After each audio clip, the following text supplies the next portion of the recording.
大家问千万字，逐工要和大家做伙来捌一字。有的人个性足固执，讲袂顺车。今仔日要甲大家小解这一字，咱同齐来看到，这就是固执的固，读高固第三条。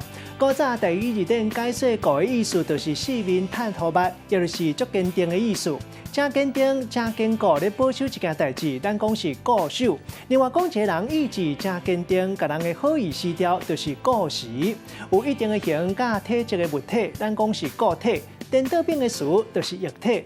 另外讲到物件真确定、真稳定，袂凊彩改变，咱讲是固定。带大家做过来小解这两个词。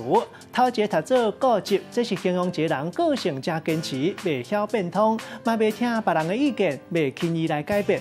第二个词读做坚固，这个意思是形容一个物件真勇真耐用。咱用一句话来举例，甲这两个词合做伙。譬如讲，现主时咱买家电拢有保固期，代表讲伊的品质真坚固，伫咧期限内拢用袂歹。也毋过，就受人个性足固执，超工要试产品的品质，该用甲紧绷，看敢会伫咧期限内歹去，安尼实在是无代志找代志做。今仔日小解这一字读做固，提供互观众朋友来参考。